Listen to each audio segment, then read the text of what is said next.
할례할 8일이 되었다는 말씀이 나옵니다.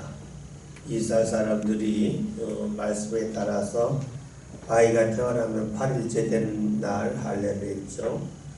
8일째라고 하는 것은 일주일이 지나는 날 되겠죠. 그 일주일이 지난 첫날이 8일째입니다. 그때 할례를 행한다고 하는 것은 우리가 여러 번 보았지만 하나님의 창조가 7일 동안 이루어졌으니까 창조가 다 맞춰진 다음 날이 되겠죠. 그런 하나님의 역사가 마치고 나서 새롭게 시작되는 것이 바로 할례라고 볼 수가 있습니다. 그리고 오늘 말씀대로 하면 8일째 되는 날 할례를 하고 이름을 예수로 하는데 그 이름은 잉태하기 전에 천사가 일컬은 바라 천사가 알려준 대로 이름을 정했다는 겁니다. 예수님도 이 세상에 오셔서 할례를 행하십니다. 할례 행했다고 하는 것은 남자 아이가 태어났을 때에 해야 될 일인데 그 일을 예수님도 하셨다는 겁니다. 예수님은 하나님이시지만 세상에 오신 분입니다. 그럼에도 불구하고 사람이 해야 할 일을 마다하지 아니하시고 다 하셨습니다. 왜냐하면 사람의 몸으로 오셨기 때문에 사람이 할 일을 하는 겁니다. 여러분 그렇죠? 신앙이라고 하는 것이 무엇일까요? 신앙은 내가 해야 할 일을 하고자 하는 겁니다. 내게 주어진 일을 마다하지 않고 그것이 하나님께서 내게 명하신 거라면 그것이 하나님의 뜻이라면 그것을 행해나가는 것이 신앙입니다. 예수님은 그렇게 하셨습니다. 예수님은 하나님이시기 때문에 나는 할례를 하지 않겠다 하지 않았고 하나님이시지만 사람의 모습으로 오셨기 때문에 사람들이 해야 할 일을 온전히 감당해 나가셨습니다. 이런 모습을 예수님이 태어나셔서 할례를 행할 때만 아니죠. 우리가 한번 성경을 찾아보겠습니다. 마태복음 3장 13절부터 17절 신약성경 4면에 있는 말씀입니다.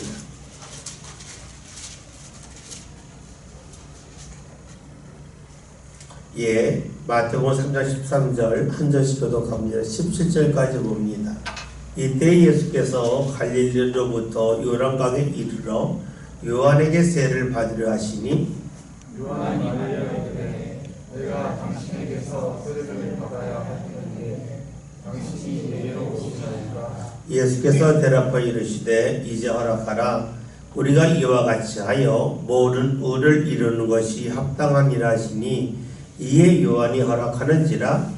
예수께서 세례를 받으시고 곧 물에서 올라오시되 하늘이 열리고 하나님의 성령이 그를 가르치시며 자기 위에 임하심을 보시더라. 다같이 하늘로부터 소리가 있어 말씀하시되 이는 내 사랑하는 아들이요 내 기뻐하는 자라 하시니라. 아멘.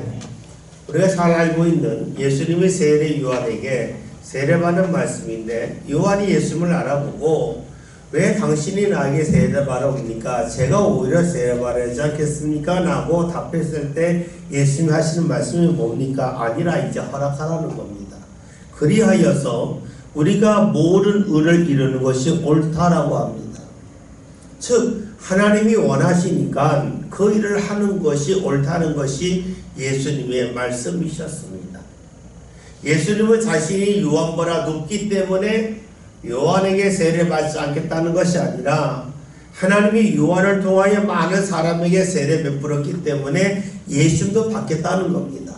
그래서 예수님이 그 자리를 향하여 나아가셨죠. 그 결과가 무엇인가 보면 16절에 예수님이 세례받고 물에서 올라오실 때에 비둘기와 같은 성령이 임하였고 그 다음에 이런 말씀을 받더니 하늘이 열리고 이는 내 사랑하는 아들이요 내 기뻐하는 자라고 하는 주의 말씀이 들렸습니다. 만약에 예수님께서 세례 요한을 보시면서 나보다 못한데 하면서 세례받는 것을 거부하셨다면 하나님의 말씀이지만 하나님 저 사람이 나보다 못한데 내가 왜 저 사람에게 세례받으니까 하면서 거부하였다면 어떻게 되었겠습니까? 하늘이 열리고 주의 말씀이 임한 역사가 나타나지 않았다는 겁니다. 예수님의 특징이 여기 있습니다. 예수님은 하나님의 뜻이라면 자기보다 부족한 자라 할지라도 그 사람 앞에 가서 세례받을 수 있는 그런 하나님의 말씀에 대한 철저한 순종하는 모습이 있었습니다. 우리가 신앙으로 산다고 하는 것이 무엇일까요? 신앙으로 산다고 하는 것은 예수님처럼 때로는 나보다 못한 사람 앞에서도 무릎을 꿇고 고개를 숙일 줄 아는 겁니다. 또 이것을 다른 말로 하면 신앙의 사람은 자신의 역할에 대하여 그다지 관심이 없다는 겁니다. 내가 주연이냐, 내가 조연이냐, 내가 엑스트라냐, 내가 아니면 관중으로 있느냐, 이것에 관심이 없습니다. 하나님이 나에게 세운 것이 주연이라면 주연을, 하나님이 나에게 세우신 것이 조연이면 조연을 감당할 줄 아는 것이 바로 신앙의 사람이라고 볼 수 있습니다. 즉 자리에 관심을 갖거나 자리를 탐하지 않고 하나님이 내게 맡기신 역할에 대하여 충실히 감당하는 것이 신앙의 사람이라고 볼 수 있습니다. 오늘 말씀을 보면 예수님이 태어난 지 8일째 되는 날 할례를 받으십니다. 하나님이 사람의 몸으로 입고 왔지만 사람으로서 해야 할 일을 하십니다. 예수님이 이때만이 아니라 세례 요한에게 세례 받으실 때도 그리하셨고, 또 예수님이 십자가에 달려 돌아가실 때까지 계속해서 살아나가셨던 모습은 어떤 자리, 여기에 관심 있는 것이 아니라 하나님이 자신에게 맡기신 역할에 대하여 감당하셨다는 데 있습니다. 22절 누가복음 2장 20절 말씀 함께 봅니다. 모세 겉으로 정결의 시를 받기 전에 아이를 데리고 예루살렘에 올라가니. 아멘. 우리가 레위기 11장부터 15장이 이제 정결의 시간이라는 말씀으로 많이 나와 있습니다. 정결이 하라고 하는 것은 깨끗하게 하는 것을 말합니다. 깨끗하게 하는 것을 정결예식이라고 합니다. 레위기 12장을 보면 이런 말씀이 있죠. 남자아이가 태어나면 어떻게 합니까? 33일 동안 부정하고, 여자아이가 태어나면 66일 동안 부정한데, 남자아이가 태어나면 7일 동안 기다렸다가 할례라고 33일 동안 부정하다는 말씀이 나옵니다. 그래서 이 정결례식이 끝나게 되려면 할례하기까지 7일, 그리고 정결례식 행하는 또 33일에서 40일이 지나야 되죠. 왜 그런 말씀이 있을까 하는 겁니다. 하나님이 생명을 주셨는데 아이를 잉태하고 했었는데 왜 부정하라고 했을까 하는 겁니다. 그 이유는 그 산모를 지키기 위함이죠. 부정하기 때문에 가까이 하지 말라는 거예요. 가까이 하지 말라는 것은 같이 일하지 말라는 거죠. 같이 일하면 옆에 사람이 부정해지니까 그런 식으로 말씀한 거예요. 우리가 성경에서 주시는 말씀은 때로는 글자를 이루어져 드렸겠지만 하나님이 누군가를 보호하기 위하여 그 당시 사람들이 알아들을 수 있는 말씀으로 우리에게 주셨다라고 보는 것이 좋을 때가 많습니다. 여러분 그렇잖아요. 우리가 지금처럼 학교에 다니고 배움이 있고 이해력이 있는 것이 아니라 배움이 거의 없던 시절의 사람들에게 산모를 보호해야 되면 잘 듣지 않을 터이니까 이 산모가 아이를 낳고 나면 며칠 동안 부정하라. 그러니까 가까이 하지 마라. 즉 이 산모를 보호하라는 말씀으로 볼 수가 있습니다. 또 오늘 말씀을 보면 22절에 아이를 데리고 예루살렘에 올라갔다는 말씀이 나와 있는데, 예루살렘에 올라간 이유는 예루살렘에 성전이 있고 거기에 제사장이 있기 때문입니다. 구약 성경에서 사람들이 깨끗해질 때에 그것을 판별하는 것이 제사의 역할입니다. 우리가 사람은 누가복음 17장의 말씀은 10명의 나병 환자가 예수님에게 자신들을 불쌍히 여겨라 말하고, 예수님이 너희가 남을 제사에 가서 너희 몸을 보이라 그러죠. 그랬더니 9명은 가고 1명만 와서 예수님에게 감사하다고 하는 표현을 했는데 그 사람이 사마리아 사람이었다는 말씀이 있죠. 왜 예수님의 제사장에 가서 네 몸을 보이라고 했을까요? 그 이유는 그 당시 제사장이 사람들의 몸이 정한지 부정한지를 판별하는 역할을 했기 때문입니다. 정하나 부정하다고 하는 것은 다른 말로 하면 이스라엘에 살고 있는 그런 영내같이 영내 성 안이라고 볼 수 있어요. 이 성 안은 깨끗한 곳입니다. 성 밖은 더러운 곳입니다. 그래서 우리가 내용이 있는 말씀을 보면 나병 환자들은 진 밖, 성 밖에 살았습니다.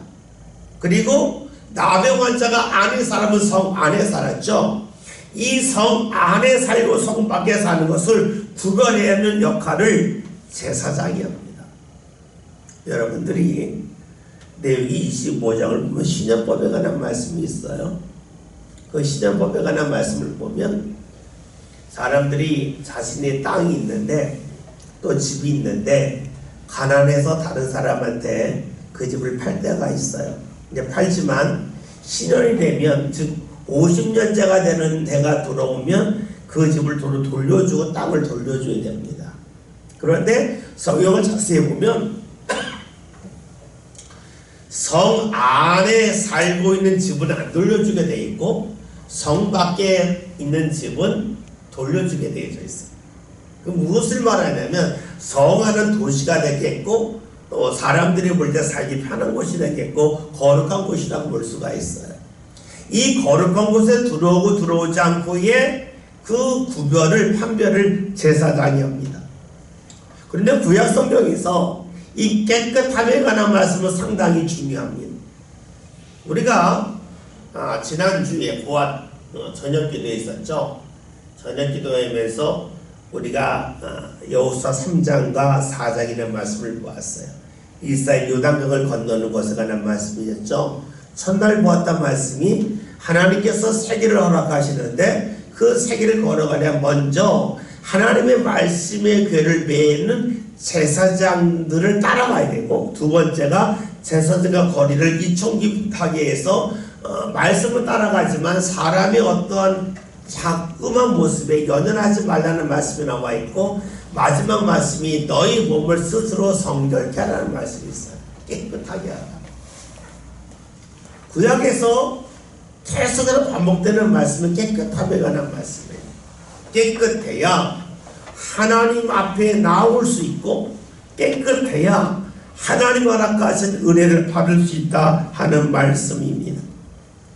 우리가 한 2주 전에 디모데전서에 있는 말씀을 보았었죠. 한번 찾아볼까요? 디모데전서 4장 4절 5절 신약성경 339면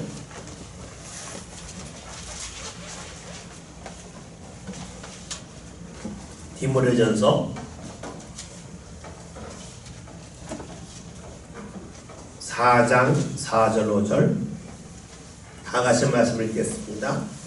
하나님께서 지으신 모든 것이 선함에 감사물어 받으면 버릴 것이 없나니 하나님의 말씀과 기도로 거룩하여짐이라. 아멘. 아마 이 말씀할 때 제가 등자에 관한 말씀을 드리면서 등자가 두 개가 있을 때에 사냥을 할 때에 추격해서 사냥할 수가 있었다. 있는 자리에서만 하는 것이 아니라 추격하면서 했듯이 우리 삶 가운데 주님의 은혜를 나에게 다가오는 은혜만 받는 것이 아니라 여기저기 다니면서 받을 수 있는 은혜가 있는데 그것은 등자 두 개 하나 더 하는 것인데 말씀이 다가오기를 기다리지만 말고 기도함을 통하여 뻗어나가야 된다는 말씀을 전했던 기억이 있습니다.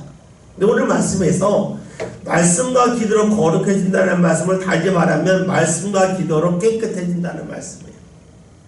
하나님은 깨끗함을 통하여서 역사하신다는 거죠. 그래서 정결 예식이 중요한데 우리가 잘 아는 말씀은 다니엘서에 있는 말씀이 있어요. 다니엘 1장에 있는 말씀을 보면 다니엘이 바벨론에 포로로 끌려갔을 때에 그가 결심하는 게 있어요. 그 결심 내용이 무엇일까요? 다니엘 1장 8절 봅니다. 구약성경 1232면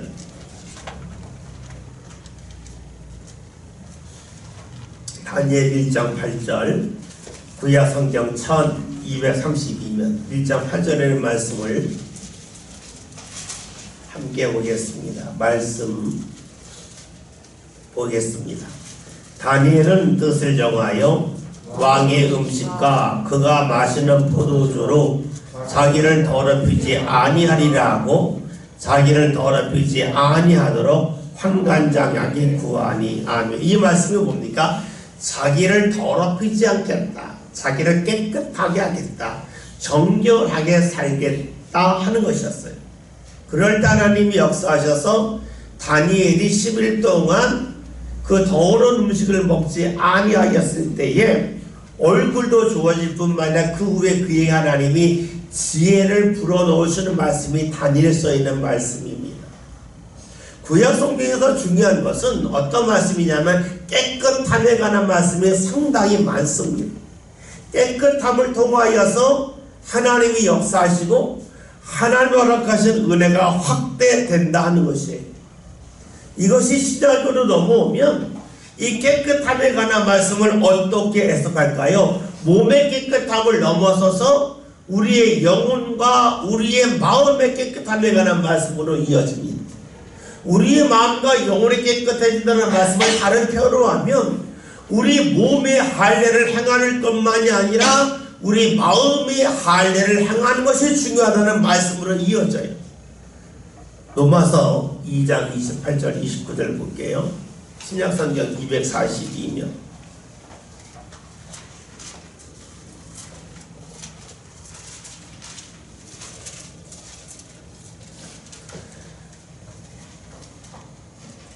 말씀 로마서 2장 28절 제가 읽고 여러분 20절 읽습니다. 무릇 표면적 유대인이 유대인이 아니요 표면적 육신의 할례가 아니니라. 오직 기면적 유대인이 유대인이며 할례는 마음에 하시니 영에 있고 율법 종에 있지 아니한 것이라. 그 칭찬이 사람에게서 아니요 다만 하나님에게서니라. 아멘. 28절 표면적이라고 하는 것을 말하고 이면적이라고 하는 건 그러니까 표리부동, 겉과 속이 다른데 표리부동 알잖아요. 그 니자예요. 그것이 맨 앞에 있기 때문에 이면적이 됐는데, 그러니까 진짜 할례는 눈에 보이는 할례가 아니라 마음에 행하는 할례라고 이어집니다.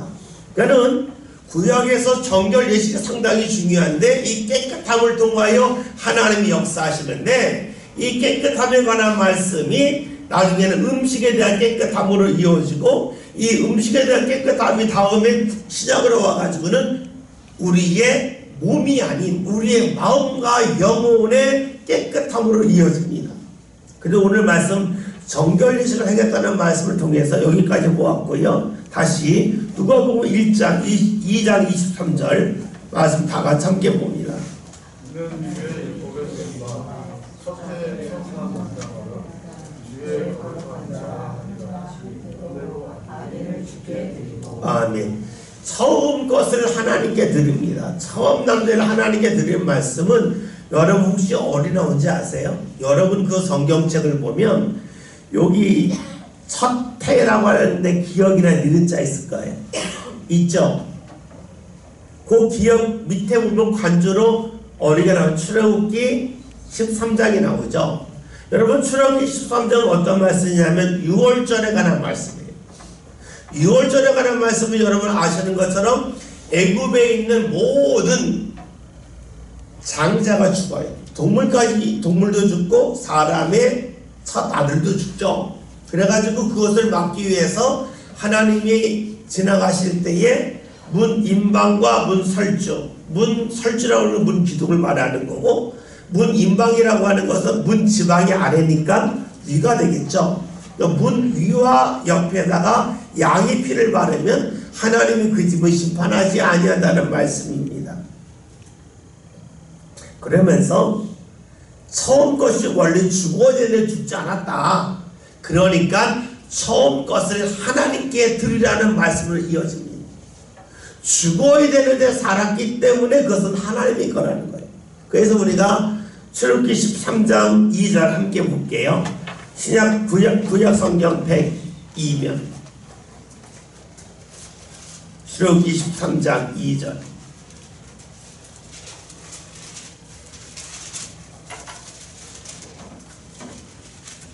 말씀을 함께 보겠습니다. 이스라엘 자손 중에서 사람이나 짐승을 막론하고 태에서 처음 난 모든 것은 다 거룩히 구별하여 내게 돌리라. 이는 내 것이니라 하시니라. 아멘.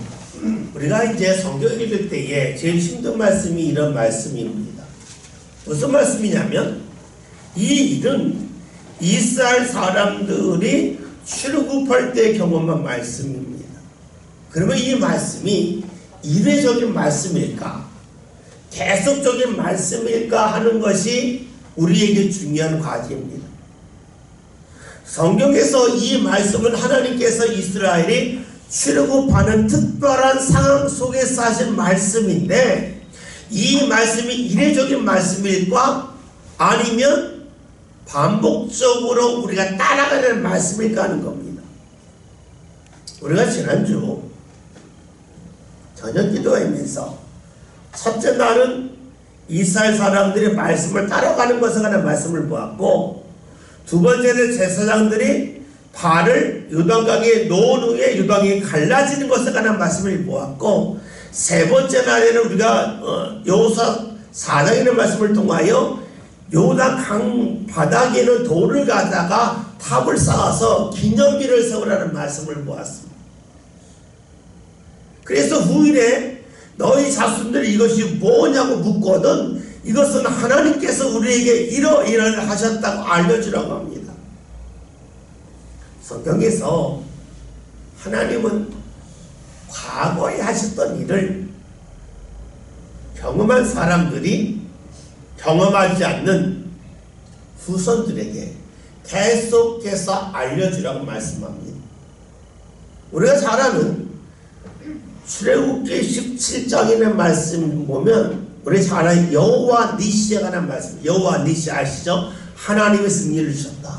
아말렉과 전쟁에서 우리가 잘 아는 것처럼 모세가 손을 들면 전쟁에서 이기고 손을 내리면 질 때에 맨 처음에 아무도 몰라서 가만히 있다가 산에 함께 올라갔던 아론과 울이 어느 순간부터 눈치를 채죠. 그래서 아론과 울이 모세를 바위 위에 앉히고 두 손을 붙잡아 줬더니 전쟁에서 승리하는 역사가 여호와 니시잖아요. 그런데 거기는 말씀을 봤더니 이 말씀을 기록하여 여호수아에게 알게 하라는 말씀이 있어요.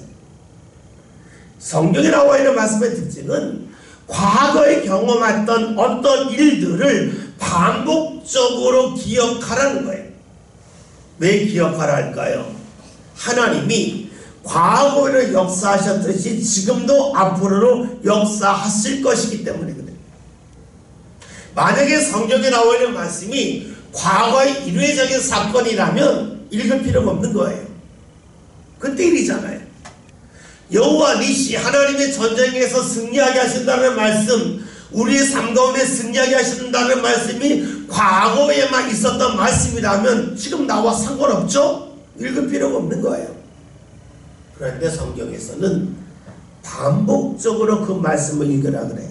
그래서 이스라엘의 출애굽한 후에도 주님이 주신 말씀은 너희 자녀들에게 출애굽에 관한 계속해서 알려주라는 거예요. 왜 그럴까요? 그 이유는 하나님이 과거처럼 지금도 그렇게 일하신다고 하는 것을 알려주기 위함입니다. 다시 봅시다. 그렇다면 우리 질문을 할 것이 있어요.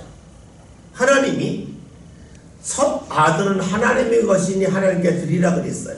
근데 이 말씀이 예전에 아들 7명, 8명 낳을 때에는 그냥 글자 그대로 읽으면 됐어요. 근데 지금은 문제가 되는 거예요. 하나님, 우리 집에 아들이 하나뿐이 없는데요.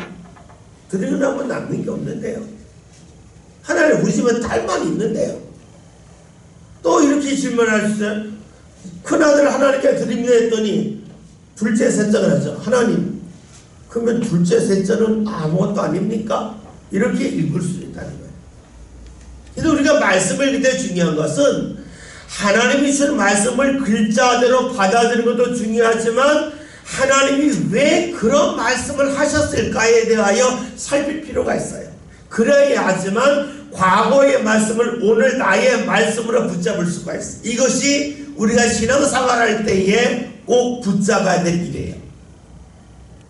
만약에 우리가 말씀을 글자 그대로 읽어서 과거에 주셨던 말씀을 글자 그대로 읽으면서 이렇게 해야 된다, 이렇게 한다 그러면 신앙이 좋은 것처럼 보여도 그 사람은 하나님의 말씀을 잘못 해석할 가능성이 높아집니다. 왜 성경에서 구약이 있고 신약이 있겠어요? 만약에 글자 그대로라고 하면 신약이 있으면 안 돼요. 예수 말씀 중에 너희가 성경을 보았더니 예전에 이렇게 기록되었으나 내가 너에게 새롭게 말한다는 말씀 있잖아요. 우리가 특별 새벽기도 1월 달에 보았던 마태복음 5장 그 말씀은 5가지가 나오잖아요. 왜 주님께서 신약의 말씀을 주셨을까요? 구약의 말씀이 중요하지만 글자 그대로 읽으면 안 되기 때문에 신약이 필요한 거예요. 글자 그대로 읽은 다음에 신약이 필요 없어요. 신약이 나온 이유는 구약에는 말씀을 글자 그대로 읽으면 안 되고 그 말씀의 뜻을 정확하게 알아서 주님이 새롭게 알려주신 것이 신약이라고 봐야 돼요. 그러면 첫 남자를 하나님께 드리라고 하는 말씀은 무엇이 되겠습니까? 그것은 그 당시 사람들이 남자는 농사를 짓기 때문에 여자보다 더 가치 있게 여겼어요. 시대상이 어쩔 수 없어요. 그런데 그것을 처음 것을 하나님께 드리라는 거예요. 다시 말하면 네가 볼 때 가장 중요하다고 여기는 것을 하나님 앞에 드릴 수 있는 그러한 사람이 되기를 주께서 원하신다는 거예요. 이것을 우리에게 해석한다면 우리가 신앙생활을 할 때에 처음을 하나님께 드리는 그런 훈련이 필요할 거예요. 아들 낳으면 아들을 하나님께 드린다. 우리 집에 소를 키우는데 소 중에 첫 것을 하나님께 드린다. 여러분 그러면 어떤 분 그럴 거 아니에요. 나 소 안 키우고 나는 직장 다니니까 소 키우는 사람은 소를 드리지만 나는 안 드릴 수 있어. 이렇게는 볼 수가 있겠죠. 근데 이것은 말씀의 원래 뜻을 우리가 읽는다고 볼 수 있어요. 그래서 첫 것을 하나님께 드린다고 하는 것은 사람이나 동물로 보지 말고 내 삶 가운데 처음 시간을 하나님께 드리는 것. 그래서 우리가 새벽기도 하는 이유가 예수님이 새벽 미명에 한적한 곳에서 기도하셨다고 하는 마가복음 1장에 있는 말씀을 근거로 하기도 하지만 우리가 새벽기도 하는 이유 중에 하나는 처음을 하나님께 드리는 그런 일을 하는 거죠. 우리가 하나님 앞에 예물을 드릴 때에 예물을 드릴 때에 먼저 내 수입 중에 먼저 떼어놓고 드리는 거죠. 쓰고 남는 걸 드리는 게 먼저 떼는 거예요. 처음 것을 하나님께 드리는 훈련, 그것이 바로 첫 것을 드리는 거라고 볼 수가 있습니다. 우리 신앙생활 할 때 그래서 처음을 하나님께 드린다고 했던 것을 내가 처음을 하나님께 드리는 훈련이 필요하다 하는 것으로 볼 수가 있겠죠. 24절에는 말씀 봅니다.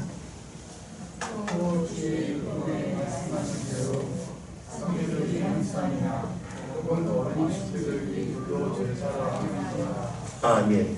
누가복음 12장에 있는 말씀 정결 예식이라는 말씀이 나와 있고 또 누가복음 레위기죠. 레위기 1장부터 5장까지 있는 말씀을 보면 수많은 번제, 소제, 화목제, 속건제, 속죄제에 관한 말씀이 나와 있는데 그 말씀을 보면 이런 내용들은 많이 있죠.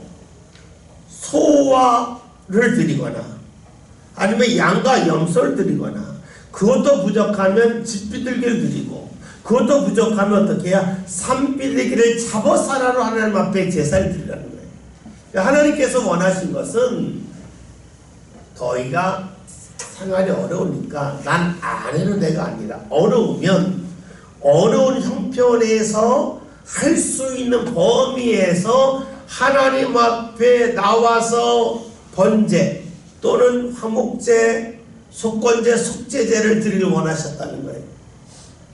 하나님이 원하시는 것은 절대적으로 나는 소만 받아, 나는 양만 받아 하는 것이 아니라 내가 원하는 것은 너희 헌신인데 너희 삶이 힘들다면 소가 아니라 비둘기를 괜찮다. 비둘기 키울 힘도 없다면 산비둘기를 잡아서 나한테 나와라 하는 것이 하나님의 요구이십니다. 이것은 힘들면 힘든 대로 하나님 앞에 삶을 드리라는 거예요. 이것을 반대로 보면 하나님은 은혜 받기 힘든 사람에게도 은혜 주신다는 말씀입니다. 힘들면 힘들 대로 드리려고 하는 것은 하나님은 힘든 사람 것을 받으신다는 말씀도 되겠고, 이 받으신다고 하는 것은 제사는요, 양을 드렸다고 할 때는 양을 바친 게 아니라 나 대신 양이 죽는 거예요. 비둘기 바쳤다고 하는 것은 나 대신 비둘기를 하나님께 바친 거예요. 근데 그 하나님 받으시죠. 받으셨다고 하는 것은 하나님은 내 삶이 어려우면 어려운 대로, 또 여유로우면 여유로운 대로 우리의 삶을 다 받으신다 하는 말씀으로 볼 수가 있어요. 그러기에 오늘 말씀에서 마리아와 요셉이 산비둘기를 드리지 않습니까? 그만큼 가난했다는 것도 되겠고, 또 하나는 가난함에도 불구하고 포기하지 않고 자신들이 할 수 있는 범위에서 하나님 앞에 나오기를 멈추지 않았다라고 볼 수 있습니다. 이쯤 되면 우리는 왜 하나님이 마리아를 통하여 예수님이 세상에 오시게 하셨는지도 짐작할 수 있습니다. 마리아는 부족하다고 해서 포기하지 않습니다. 힘들면 힘든 대로 자신이 할 수 있는 범위에서 줄을 쳤습니다. 우리가 수요 예배를 드립니다. 왜 새벽기도 한다 할 때에 물론 일찍 와서 정시에 예배 드리는 것도 못되지만, 여러분 직장에 다니시는 분은 직장에 있는 동안에 4시간이 아니죠. 직장에 다닐 때 4시간이 없는 거예요. 직장에 들은 시간이에요. 근데 끝나고 난 다음 4시간이에요. 4시간이 있는데 그 시간에 주님 앞에 오는데 늦었으니까 안 포기할 수도 있고, 늦게라도 와야지 할 수 있어요. 부족하지만 조금이라도 들어야지 할 수가 있겠고, 지금 가면 예배 시간 거의 다 끝나는데 뭐라고 할 수도 있어요. 그런데 우리 성경을 보면 주님이 원하시는 것은 양만 드리라 소만 드리라가 아니에요. 가난하면 집비둘기를 드리고, 더 가난하면 산비둘기라를 잡아서 드리라는 거예요. 그것은 하나님께서 우리를 그만큼 받으시겠다는 거예요. 힘들다고 해서 안 받지 않겠다는 거예요. 다른 사람들이 볼 때에 작은 시간 동안 기도했는데 기도량이 부족하면 할 수가 있겠지만, 하나님은 이 사람이 이 시간 기도하기 위해서 얼마나 많은 것을 버렸는지 너희 아느냐 하면서 받을 수 있는 거예요. 우리가 며칠 전에 보았던 과부 2렙돈에 관한 말씀과 연관짓는다면, 과부가 드린 2렙돈은 불과 2,500원 정도밖에 되지 아니하지만, 하나님은 그가 드린 헌금에 어떤 절대적인 양을 본 게 아니라 그의 삶 가운데 상대적으로 얼마큼 들었는가를 보시고 받으셨다고 그랬죠. 시간도 역시 그러합니다. 그리고 오늘 말씀에서 집비둘기가 아닌 산비둘기를 드렸다. 산비둘기를 드리는 이 모습을 통해서 우리가 볼 수 있는 것은 그만큼 하나님을 가까이 하랬다는 겁니다. 오늘 저와 여러분의 삶 가운데 때로는 우리의 건강이 크게 떨어질 수도 있겠고, 우리가 소유하는 물질이 어느 순간부터 소득이 줄어들어서 떨어질 수 있어요. 그러나 적으면 적은 대로 하나님 앞에 드리고 나올 수 있는 삶을 함께 꼭 살아가는 저와 여러분이 되시길 바랍니다. 그리하여 우리 신앙이 사람이 보는 것이 아니라 하나님이 볼 때 그래 최선 다했다, 하나님의 인정받을 수 있는 저와 여러분이 되시길 바랍니다. 이 시간에 같이 함께